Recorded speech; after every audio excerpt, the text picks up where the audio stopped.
Hello viewers, সবাইকে স্বাগতম। আরও একটি নতুন ভিডিও নিয়ে হাজির হয়ে গেল।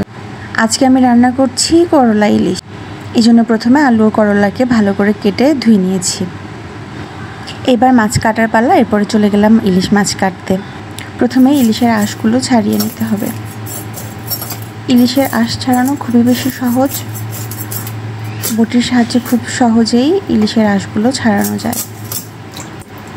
ভালোভাবে আঁশগুলো ছাড়ানোর পরে এরপর এর পাখনা ও লেজের কিছু অংশ কেটে ফেলতে হবে। এরপর মাথার অংশ কেটে ফেলতে হবে। তারপর পেট থেকে ভুঁড়িগুলো বের করে ফেলতে হবে। এরপর প্রয়োজন অনুযায়ী ঠিক সাইজ মতো সুন্দর করে পিস করে নিতে হবে। ইলিশ মাছ দিয়ে কিন্তু করলা পুরপুরি বা চচ্চড়ি খেতে খুবই বেশি ভালো লাগে।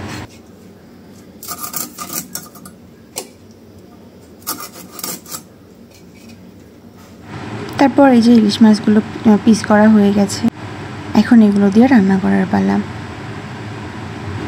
মাছ ধোয়ার পরে চলে যাব আগে থেকে কেটে রাখা আলু ও করলা ধুতে। পানি দিয়ে ভালো করে 3-4 বার এগুলো ধুয়ে নিতে হবে। আলুটা একটু বেশি ধুয়ে নিতে হবে, কারণ আলুতে বালু লেগে থাকে। আমরা যখন বাজার থেকে আলুটা কিনে নিয়ে আসি, আলুতে অনেক পরিমাণ ময়লা থাকে, যে জন্য অনেক বেশি ভালো করে ধুয়ে নিতে হবে, যেন কোনো ময়লা লেগে না থাকে। সব কিছু ধুয়ে নেওয়া শেষ। এখন চলে যাব রান্না করতে। রান্নার জন্য পেঁয়াজ ও মরিচ আগে থেকেই কুচি করে রাখা ছিল।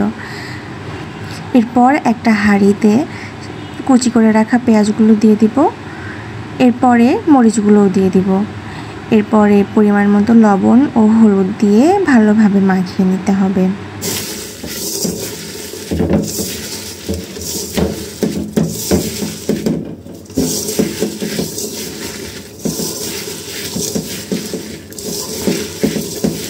পেঁয়াজ মরিচ মাখানোর পর এর মধ্যে দিয়ে দিব আগে থেকে ধুয়ে রাখা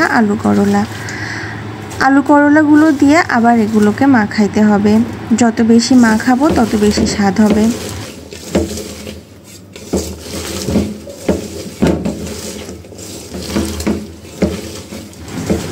মাখানোর শেষ পর্যায়ে দিয়ে দিব সামান্য তেল দিয়ে এটাকে আবার একটু কিছুক্ষণ মাখাবো।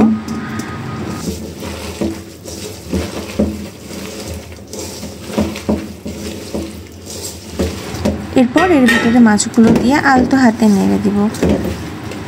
নেড়ে সামান্য পানি দিয়ে তুলে দেব চুলায়। কিছুক্ষণ হাই হিটে জাল করার পরে পানি যখন শুকিয়ে আসবে, তখন চুলার আঁচটা একটু লো করে দেব।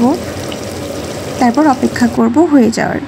এই তো রেডি হয়ে গেল আমাদের করলা ইলিশ। অনেকে এটাকে করলার পুরপুরি বলে, অনেকে আবার করলার চচ্চড়ি বলে থাকে।